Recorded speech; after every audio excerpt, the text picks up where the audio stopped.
Hello,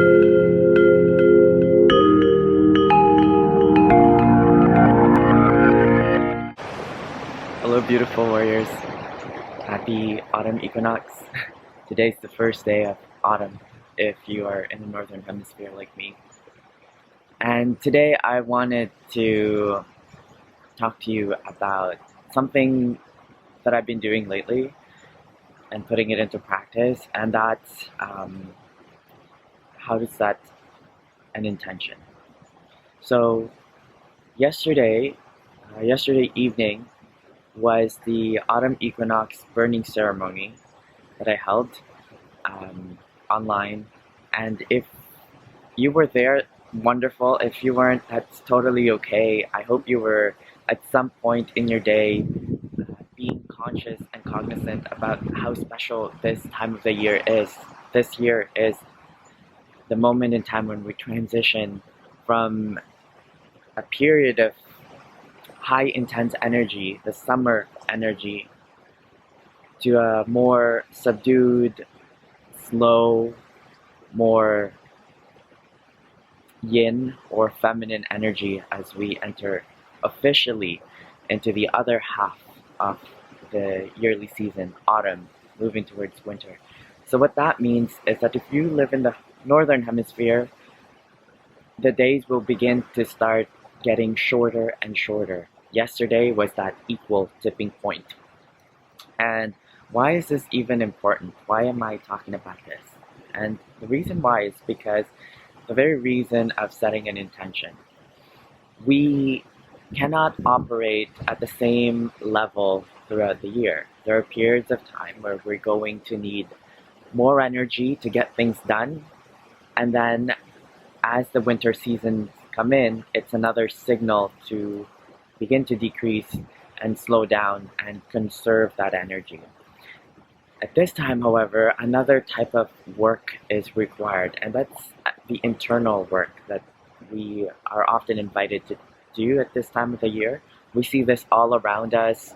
The trees, they start losing their leaves. They transform into this most beautiful and elegant part of their life cycle, and then they let it all go.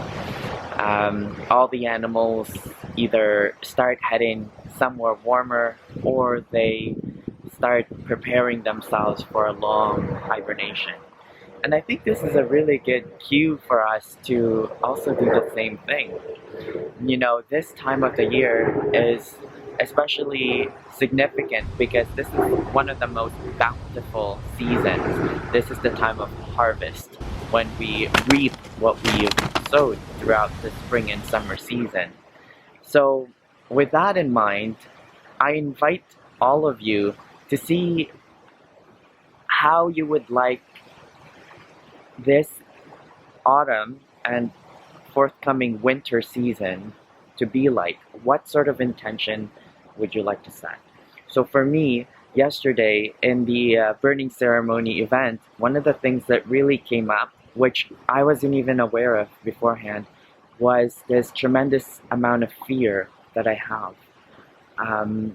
And fear is such a broad spectrum word, but essentially the fear surrounding fears of failure and fears of being incapable, fears of rejection, and fears that, you know, I won't end up making it. Like, I won't be able to achieve what I thought I set out to achieve. And there are so many reminders of this every single day, where, you know, things don't always turn out the way I would have hoped to. But that doesn't necessarily mean that that in its own is a failure. In fact, it can actually be an opportunity for growth and an opportunity of change. So last week I posted a video on how to practice self-compassion. So that I gave a scenario where, you know, I would have liked to be able to speak to that person and acquire their number. However, it didn't turn out that way. And that to me signals this, it just opened a whole door of what I need to look within myself so that eventually one day I can be ready to invite that type of energy into my life. What are some of the things that are getting in the way? What sort of energies are stagnant and blocking? And how can I identify those things and then practice loving kindness with those so that I could transform that fear energy, which I've alluded to, into something that is really useful for me. So we practice this exercise of creating a what I call a relaxation place. Essentially, it's a place where our inner child can go and play at any given time out there in the future.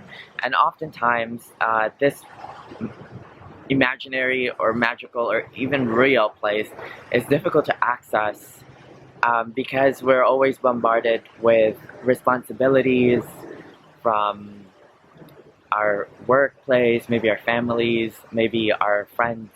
Who knows? There's so much, in our modern day life that gets us stuck into our adult brains and doesn't allow us to fully express that inner 7-year-old that just wants to play. So we did this exercise where we imagined, where we'd like to be 5 years from now in our 7-year-old body, just playing the favorite game we used to play when we were 7 years old. And for me, I don't think I've been to this place, but when I close my eyes and when I ask myself,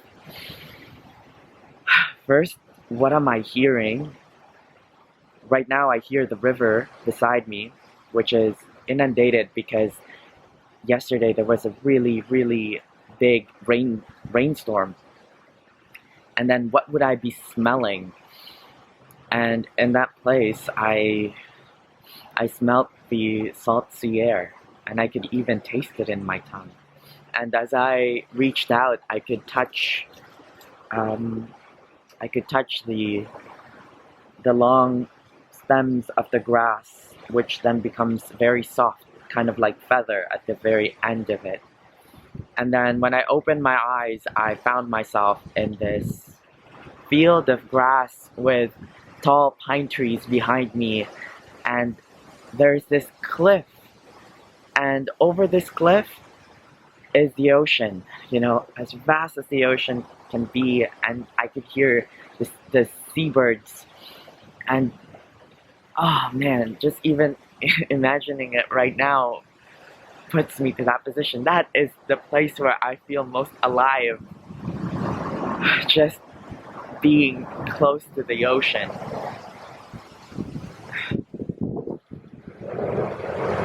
It's funny how the wind just comes to verify that that is true.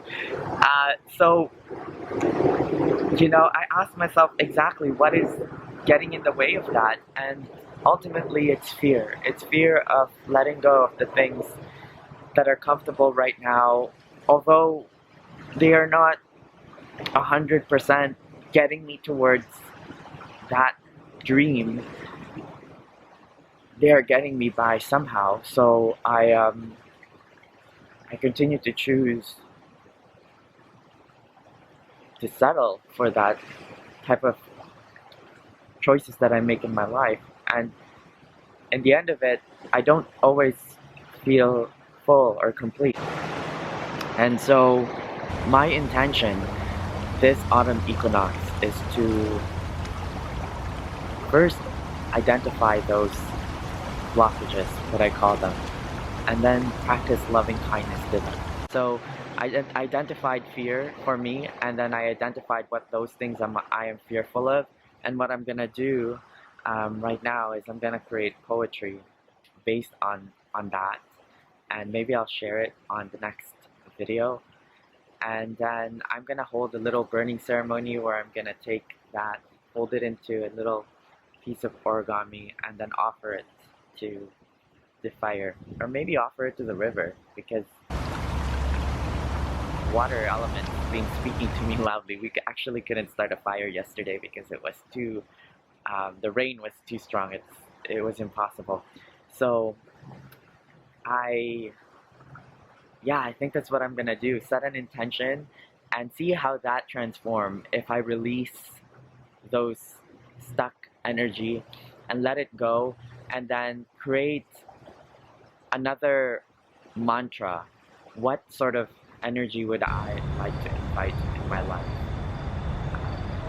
So you can see how, yes, last week's um, scenario just opened so much possibilities, because now I can see that this is something that I want to pursue. You know, I want to pursue a loving relationship into my life, which hasn't had space to exist because I was so consumed by the work that I had to do with school and my responsibilities with my families and so many excuses, right? But now that I'm intentionally releasing those excuses and intentionally releasing those fears, perhaps this is a good time to invite that and welcome that type of energy into my life.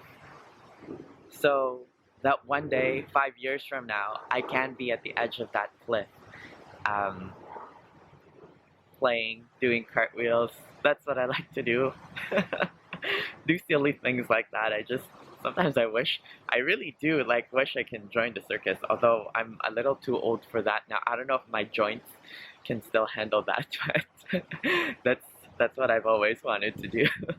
So, um, I hope this is helpful, and if you, I invite you to set out some intention and identify some blockages in your life that are getting in the way from allowing your 7-year-old self from playing again.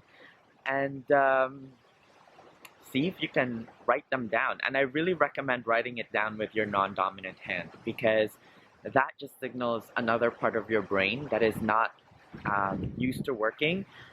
It brings more intention to it so that we pay more attention to what we are doing. It's all about intentionality.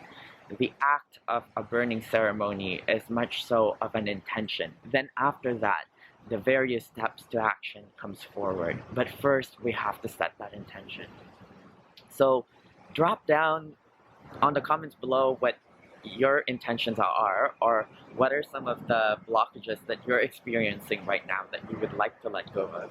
Because right now we have this golden opportunity to take advantage of this winter season that's approaching. This is exactly the perfect time to do self-work.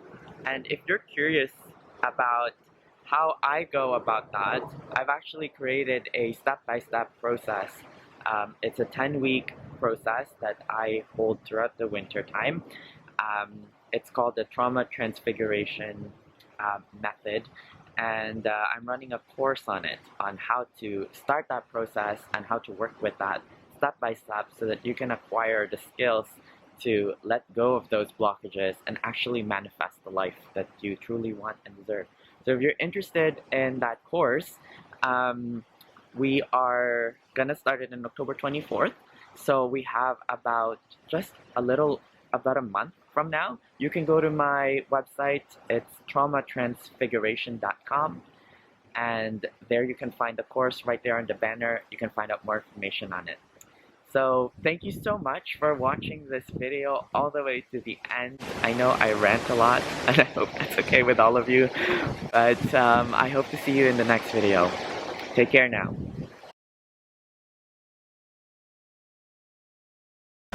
So I think I dropped my glasses into the river as I was shooting this video. I tried to go after it, but I can't find it anymore. Of course, it doesn't help when you can't see anything. This is the second time this has happened this year. So I don't know what to do. I'm gonna get a new pair of glasses. Thanks for watching.